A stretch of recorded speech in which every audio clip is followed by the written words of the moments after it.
Olá pessoal, tudo bem? Estamos mais uma vez aqui de volta para falarmos sobre técnicas de análise de riscos. E hoje, para iniciarmos a nossa aula, eu vou falar um pouquinho para vocês sobre uma técnica bastante simples, né, quando comparada a outras que nós já abordamos e outras que nós abordaremos no decorrer desse curso, mas que é uma técnica extremamente importante para o dia a dia de um técnico de segurança do trabalho. Então, qual seria essa técnica? Alguém saberia me dizer? Vocês já devem ter ouvido falar. Hoje, pessoal, nós vamos falar dessa técnica, que é uma técnica extremamente importante, a What If. Quem já ouviu falar dessa técnica? Se não ouviu, vai ouvir agora. Então, gente, essa técnica de análise de risco ela foi desenvolvida a partir de um checklist. Então, ela é tão simples que vocês vão ver que não existe nem muita teoria. Eu vou apenas explicar aqui para vocês e a gente praticamente já vai partir para um exemplo prático, tá? Então é uma técnica que ela é basicamente um checklist. Ela é utilizada com muita frequência dentro da indústria como uma ferramenta de qualidade e controle de processo. Então a ideia principal dela é desenvolver uma série de questionamentos, tá? E simulando uma modificação do processo, do projeto, da atividade, né? E ela é muito utilizada na fase de conceituação do projeto, ou seja, aquela fase onde você está planejando ainda o projeto. Não há aquelas informações tão específicas e já bem detalhadas. Tá? Então ela é utilizado mais nesse sentido, mas também pode ser utilizado para operações que já existam riscos existentes. Ok? Então, é uma técnica que é necessário que exista um líder, né, que conheça essa técnica e possa coordenar a equipe. Né? É importante também que essa equipe tenha um auxiliar para anotar as perguntas e outros profissionais de áreas afins. É importante também nessa técnica, gente, que vocês sempre a utilizem o amparo de profissionais que realizam ou que conhecem aquela determinada área. Tá? Porque, embora nós estejamos estudando aqui como avaliar riscos, etc., mas ninguém melhor do que os profissionais que desenvolvem aquela atividade ou que habitam determinada área de risco para saber quais são os reais riscos que eles estão realmente expostos. Então é importante. Tá? Então, é importante a existência dessa equipe multidisciplinar, né? Não posso aí estimar para vocês um número exato, mas é importante que quanto mais gente tiver, principalmente pessoas que tenham conhecimento daquela atividade. Então, essa técnica, gente, ela é utilizada a partir de questionamentos.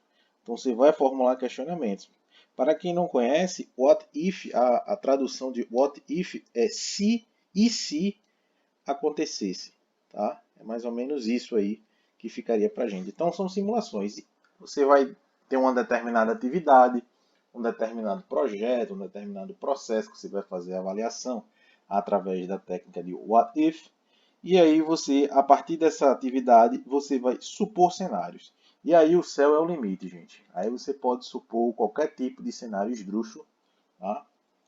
Para fazer todo a abordagem da técnica. Então, essa técnica, gente, normalmente ela não tem limite, tá? Como eu disse para vocês, o céu é o limite. Então, quando os participantes que dela estão utilizando para avaliar algum tipo de risco, na verdade, para analisar algum tipo de risco, ela só vai ser finalizada quando todo mundo estiver satisfeito. Então, é importante que quem utiliza o What If esgote todos esses cenários, porque é assim que você vai conseguir explorar toda a eficácia da técnica, tá? Então, feito isso, gente, eu queria trazer para vocês aqui o modelo de uma planilha. Não é uma planilha, obviamente, não é obrigatório você seguir, mas é uma planilha que eu utilizo bastante e eu tenho visto aí dentro dos processos, dentro das empresas, ser utilizado bastante mais ou menos esse tipo de planilha. É óbvio que se você quiser, você pode adaptar para a sua situação, para a empresa que você esteja estagiando, que possivelmente venha fazer algum what if dentro dessa empresa, mas vai ficar para vocês, tá? Esse exemplozinho aí de modelo de planilha. Eu vou enviar para vocês também, vou disponibilizar no modo de Word. E vocês, e se quiserem, podem copiar para uma planilha de Excel e ficar com vocês também, tá? Mas de antemão já digo para vocês que eu vou disponibilizar, ok? Então vamos lá, gente. Então vamos fazer uma aplicação básica dessa técnica. Eu vou fazer um exercício com vocês e vou deixar um outro, tá? Para que vocês possam ir realizando. Ou melhor, a gente pode fazer aqui. Então vamos fazer os dois exercícios aqui, tá? Então exercício 1, a gente vai utilizar a técnica de What If no planejamento da atividade de pintura de fachadas com andaime. Vocês estão vendo aí, ó, os indivíduos estão trabalhando na atividade de pintura de fachada de uma loja, de uma fábrica, enfim. Fica a critério da imaginação de vocês. E esses indivíduos eles vão realizar essa pintura de fachada por meio de andaimes, como vocês estão vendo na fotografia. Então, nós vamos partir para a planilha e vamos realizar a análise de risco desse tipo de atividade através da técnica do What If. Então, vamos lá.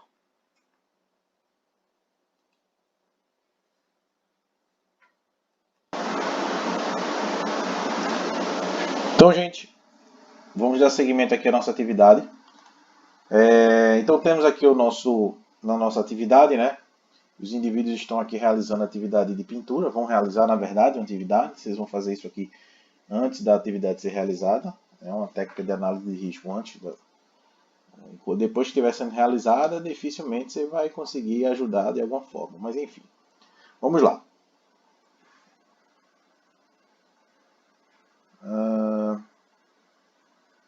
Então, feito isso, gente, primeiro vamos preencher a coluna da esquerda. Então, na coluna da esquerda, nós temos aí qual é o tipo de atividade que será realizado. Então, vamos colocar aqui pintura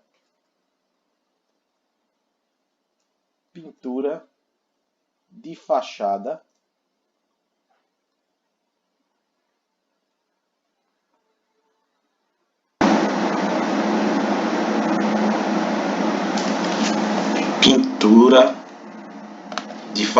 tá? Certo? Então essa é a minha atividade. Então, pintura de fachada.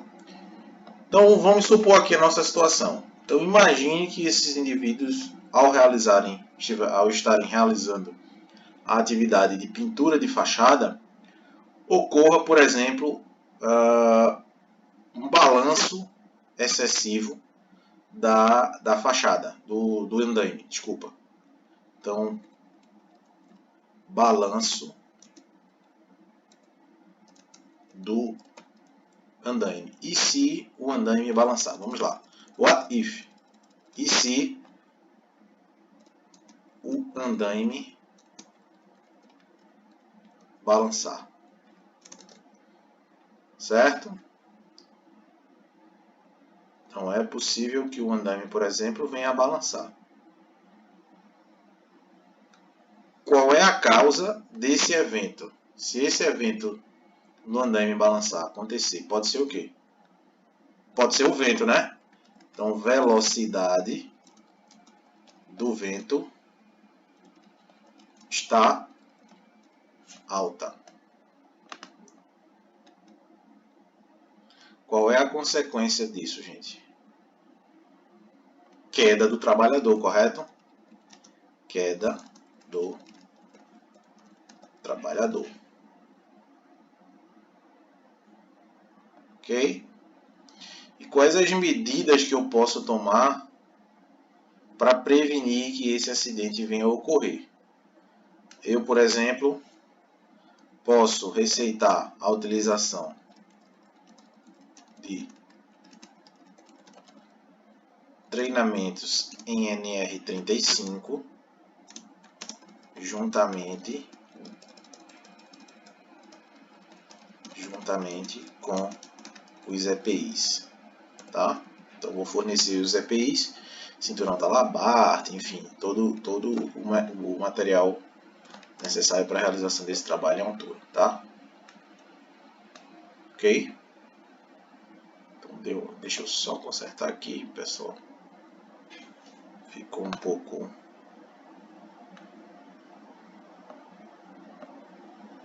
Agora sim. Certo? O que mais?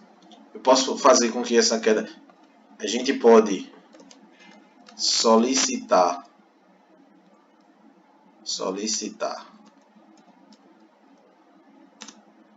a paralisação da atividade, ok?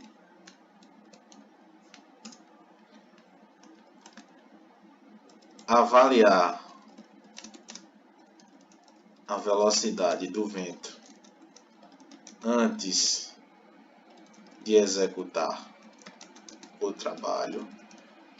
Então são todas medidas possíveis que eu posso tomar aí para evitar a queda, tá, gente? Tranquilos? Vamos lá. Ainda na pintura de fachada, vamos colocar outra situação aqui. E se... Vamos lá, vamos usar o what if, bem muito aí. E se alguma ferramenta cair do andaime? Vamos botar lá. E se alguma ferramenta cair do andaime?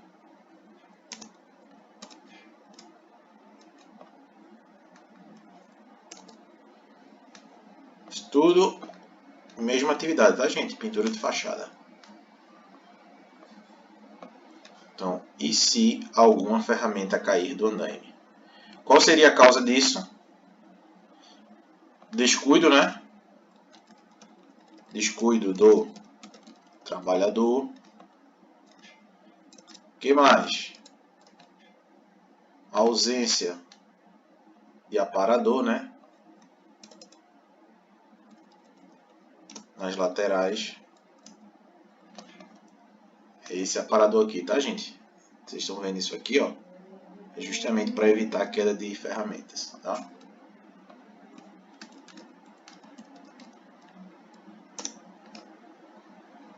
Que é o rodapé. Vamos dar aqui rodapé. Ausência de rodapé, descuido do trabalhador. Guarda inadequada, né, de equipamentos, de ferramentas. Então, guarda inadequada de equipamentos. Ok? Então tem 3 causas aí. Consequências. O que pode acontecer? Lesão corporal em trabalhadores que estejam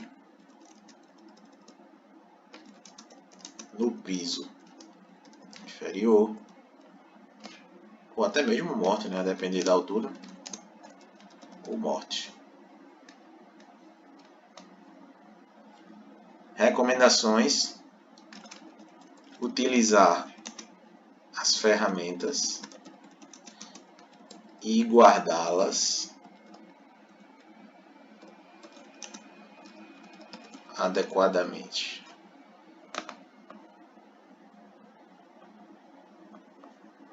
Ok, gente?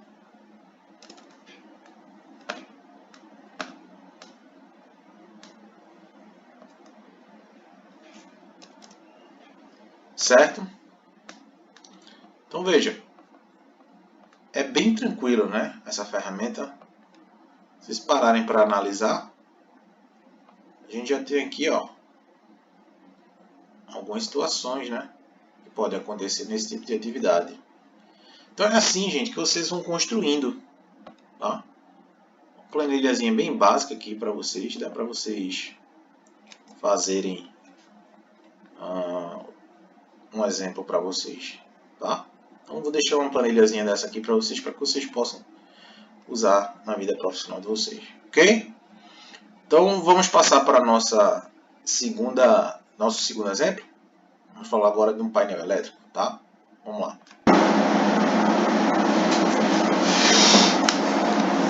Então, gente, nesse segundo exercício daí, agora nós vamos mudar o tipo de atividade, tá?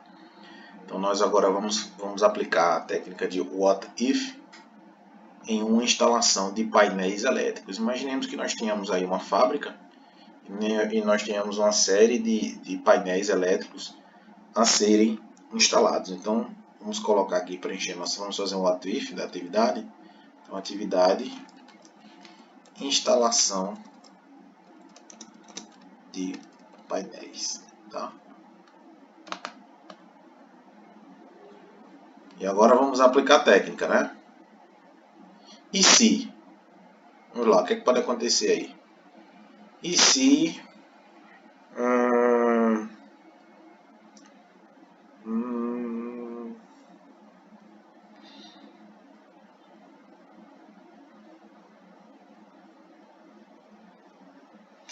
Vamos lá. Para a recomendação do painel, para a instalação do painel, desculpa, há recomendações de segurança. Isso é um questionamento que você tem que fazer, né? do próprio equipamento. Então, vamos lá. E se não houver recomendações de segurança do fabricante? Ih, perigoso isso aí, né? Então, causa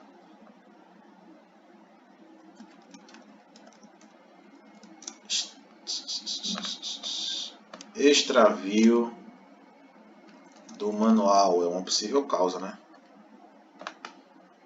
Possível causa.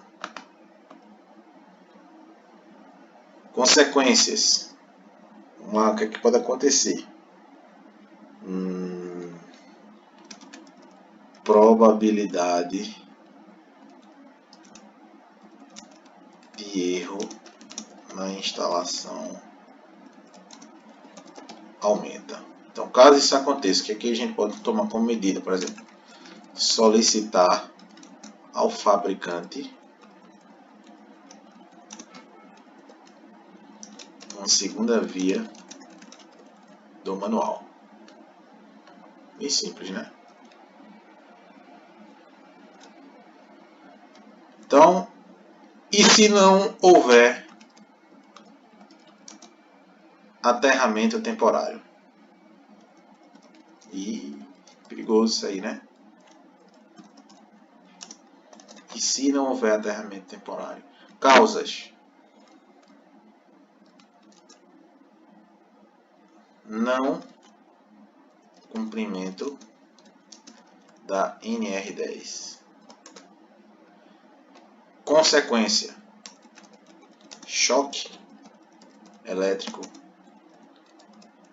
arco voltaico, queimaduras, morte. Tudo isso é possível. Tá? Medidas: não iniciar os trabalhos sem a instalação do aterramento temporário. Ok? Olha lá, já está legal. Nosso ativo. Certo?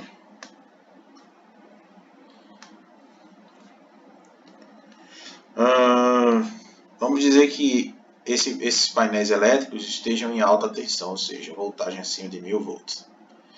Então, ainda nessa atividade da instalação, imagine que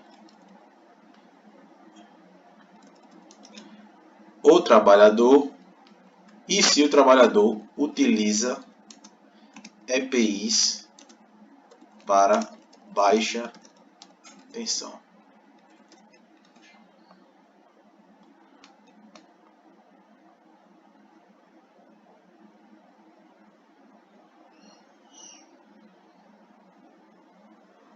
Se isso acontecer, gente, qual é a possível causa? Treinamento deficiente, né? E mais?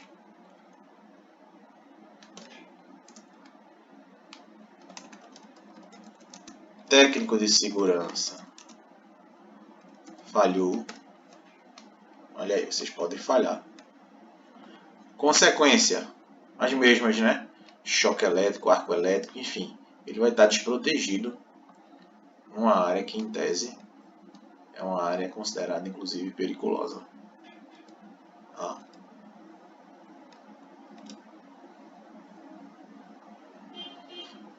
Medidas. Vamos botar aqui como medidas realizar checklist de EPIs antes da realização de atividades. Ok? Então, gente, essa aqui é mais um exemplozinho da aplicação da técnica de What If.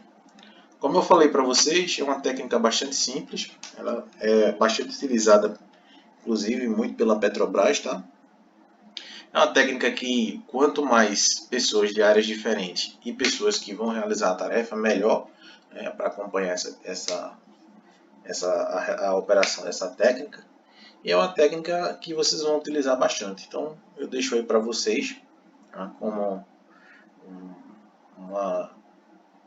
um bom material, essa planilha que eu disponibilizarei para vocês no Google Classroom, certo? Feito isso, vamos agora estudar uma outra técnica, tá? Uma técnica extremamente importante e um pouco bem, na verdade não um pouco, mas bem mais complexa do que a What If, né?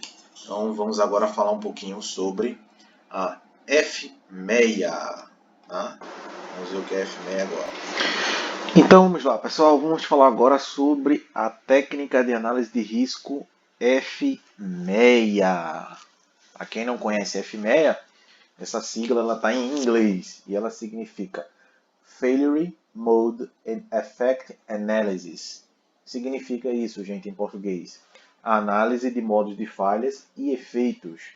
Então, vocês podem encontrar aí dentro da literatura referências a F6, né, a literatura que se refere na língua inglesa, e no português vocês também podem encontrar sobre a sigla ANFE. Tá? Fato é que significa análise de modos de falhas e efeitos. Tá, gente? Também é uma técnica de análise de risco. Vocês vão ver que é muito mais complexa do que a técnica de What If, de APR, dentre algumas outras que nós já trabalhamos aqui, tá? Então, ela é uma técnica de uso geral, ela pode ser utilizada praticamente por qualquer coisa, tá? Ela é extremamente detalhada, vocês vão ver isso quando a gente for para os exemplos. E ela pode ser trabalhada de forma qualitativa ou quantitativa. Tá? Normalmente, para ela ficar mais completa, é interessante que faça-se análise quantitativa também. Ok? Então, quais são os objetivos na aplicabilidade dessa técnica de análise de risco? Primeiro, é realizar uma avaliação sistêmica dos modos de falha. E modos de falhas, entenda-se aqui, quando eu falar em modo de falha, eu estou falando de sintomas. Como assim, professor? Imagine que eu tenho uma bomba operando dentro de um processo e ela começou a apresentar ruído ou vibração. Então, isso é um modo de falha, tá? Os sintomas. Então, ruído, calor excessivo, enfim, liberação de partículas, odor não característico. Então, tudo isso é um sintoma de estar havendo uma falha em determinado tipo de equipamento. Então, a isso a gente dá o nome de modo de falha. Então, um dos objetivos dessa técnica é fazer uma avaliação sistêmica do modo de falha do componente, assim como determinar os efeitos que essas falhas terão em outros componentes, ou seja, as consequências daquela falha, daquele determinado componente naquele equipamento. Ok? Também determinar as falhas de efeito crítico, ou seja, aquelas que vão trazer algum risco, né? Não só a saúde do trabalhador, mas a própria propriedade, o próprio equipamento, e o cálculo da probabilidade de falha dos componentes. Tá? Então, normalmente quem utiliza a F6, gente, normalmente é o pessoal da manutenção das empresas. Então, quem realiza a gestão de manutenção, de confiabilidade, é quem tem mais o tato, né, de estar utilizando essa técnica. Então, ela é composta por uma parte que é qualitativa. Depois que a gente identifica esse componente, a gente faz uma avaliação quantitativa. Então, é assim que a gente trabalha a F6, tá? Então, de forma contrária à ZOP, que é uma outra técnica, né, ela aborda os problemas de forma sistêmica, ou seja, ela faz uma soma de todos os seus subsistemas. Vocês vão ver quando trabalharem as obras, vocês vão ter que dar um zoom. É uma técnica também um pouco mais específica, ela complementa a PR, mas quando eu falo do FMEA, eu faço uma análise geral e bem detalhada, ou seja, eu vou dividindo os sistemas em subsistemas, tá? Até chegar nos componentes daquele determinado equipamento. Então, eu vou chegar no nível de detalhamento aqui da porca, do retentor, por exemplo, de uma rosca de vedação, de um parafuso de um determinado tipo de circuito. Então, é uma análise muito mais detalhada, tá? E ela, apesar dela poder ser utilizada em vários tipos de situações, ela é mais adequada para a utilização de riscos envolvendo máquinas e equipamentos. Tá? Então, por isso que especificamente problemas que envolvam componentes mecânicos se aplica bastante a FMEA. Como eu disse para vocês anteriormente, o pessoal que trabalha com manutenção nas empresas, seja de equipamentos, seja de processos, etc., utiliza bastante essa técnica de FMEA. Tá? Então, com essa técnica a gente também consegue estimar a taxa de falhas e, consequentemente, os efeitos que poderão advir daquela determinada situação. Ok? E aí, gente, a gente tem um passo a passo de como implementar essa técnica de FMEA. Então, de antemão, eu digo a vocês, é uma técnica um pouco complicada. Dificilmente vocês vão trabalhar essa técnica, tá? Na área de saúde, segurança e trabalho, mas é possível que seja e está na nossa meta da disciplina, então temos que trabalhá-la, né, com vocês. Então, a primeira etapa da aplicabilidade de um FMEA, gente, é a identificação das partes dos componentes dos serviços, dos produtos, dos processos que a gente vai analisar.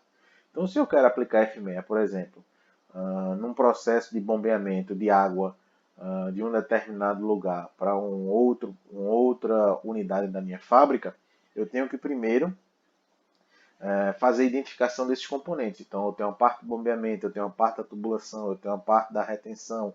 Então, eu vou identificar todos esses componentes, tá? E depois de identificar todos esses componentes, eu vou identificar todas as possíveis ocorrências que poderiam levar a algum modo de falha. Então, aquecimento, ruído, vibração da tubulação, golpes de ariete, etc. e tal, tá? Depois disso, eu vou identificar as consequências daquela falha. Então, falha no bombeamento ou sobrepressão na tubulação de escoamento. Então, quais seriam as possíveis consequências, ou seja, os possíveis efeitos, né? Depois disso, a gente avalia a probabilidade daquela falha ocorrer, tá?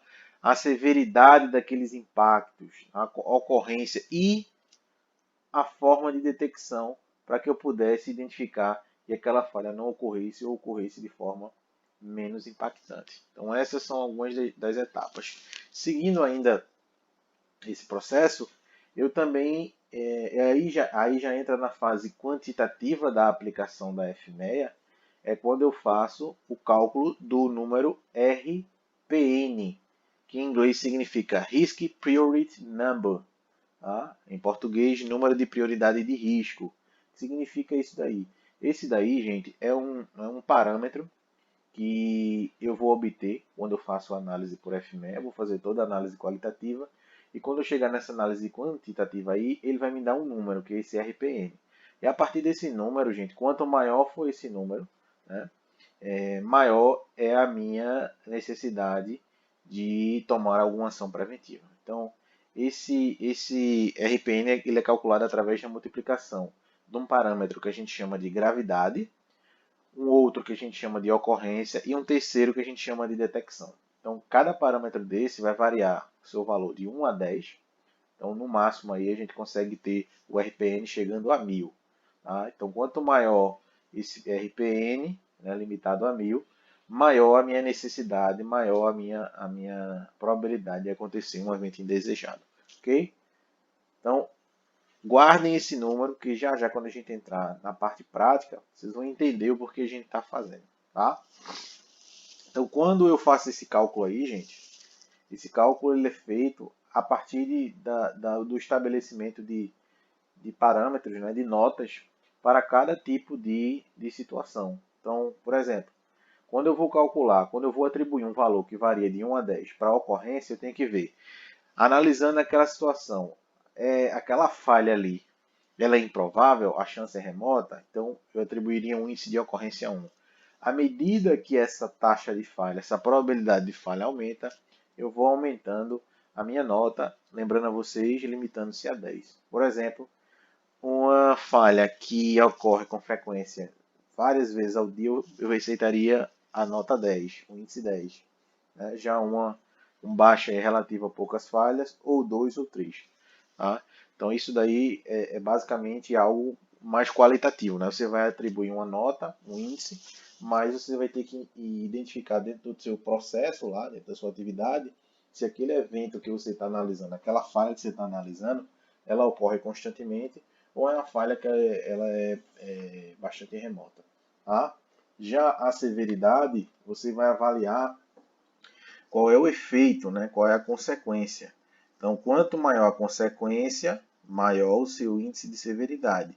E aí vocês veem que tem vários parâmetros. Por exemplo, imaginem que eu tenho uma falha lá em que a severidade seria índice 1, ou seja, não teria efeito danificado. Já uma com índice 10 seria um índice de severidade alto, quando o modo de falha potencial afeta a segurança na operação do equipamento sem aviso prévio. Então vocês têm parâmetros aí nessa tabelinha que eu deixei para vocês para atribuir valores de severidade àquele determinado modo de falha. Tá? E por fim, a detecção. Quanto maior o nível de detecção, maior a minha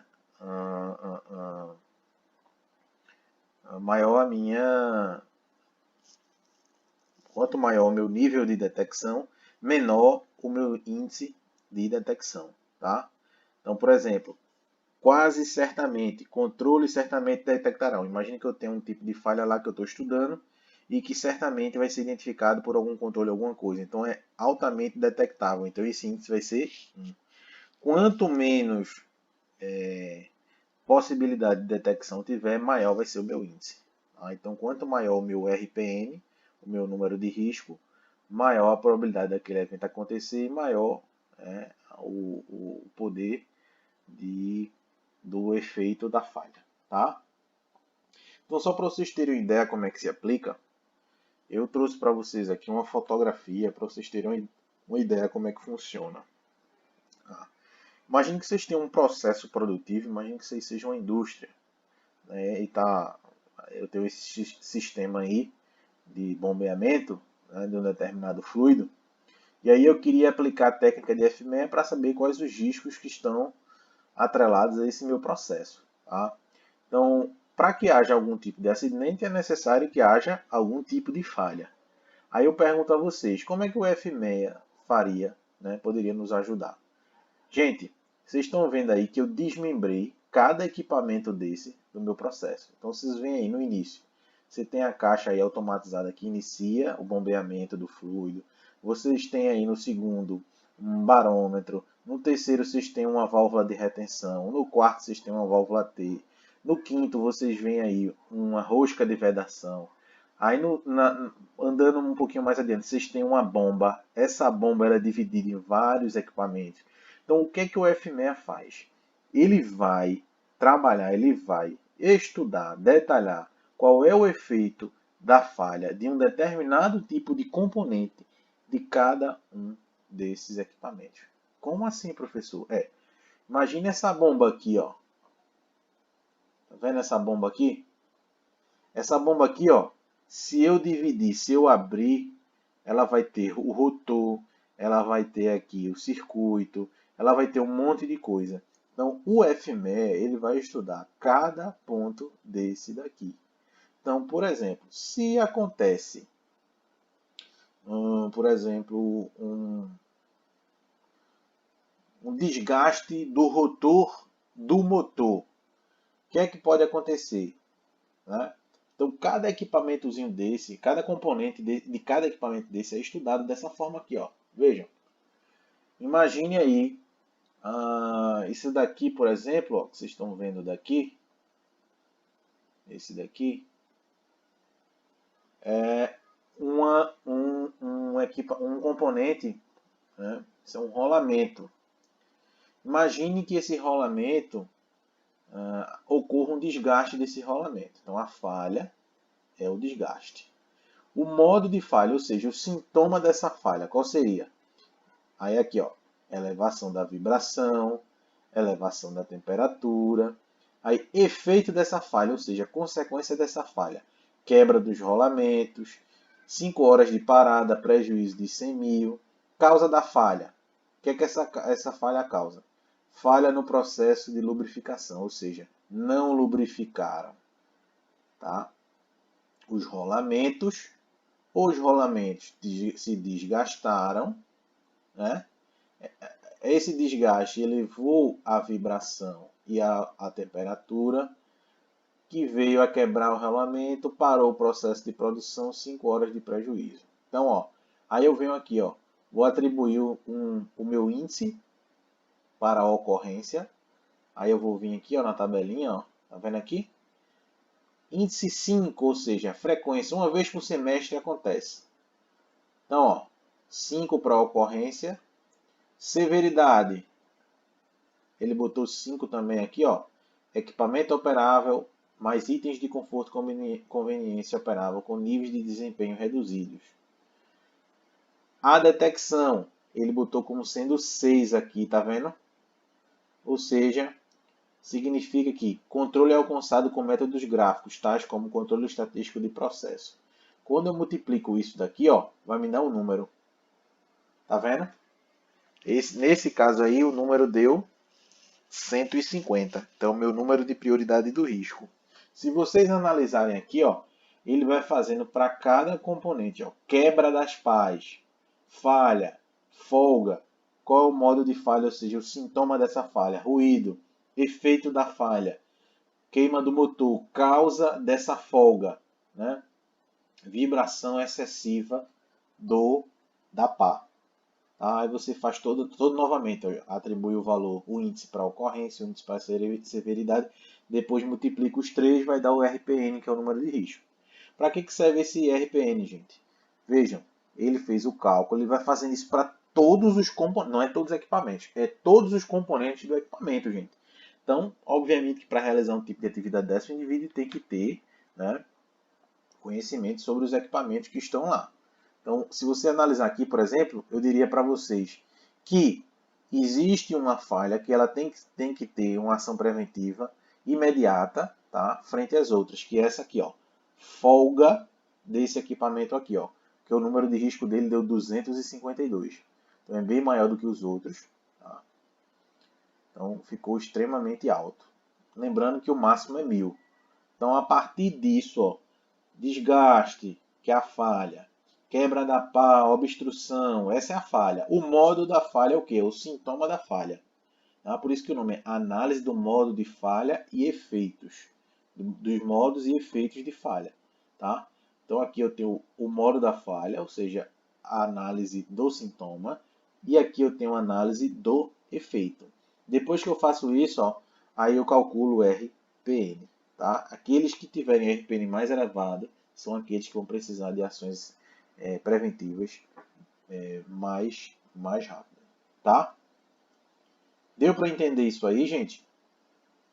Então, na próxima aula, eu vou fazer juntamente com vocês um exemplo bem básico, tá? Para a gente só entender como é que funciona essa questão do F6. Então, eu vou ter um robô aqui, ó, numa linha de produção de carros.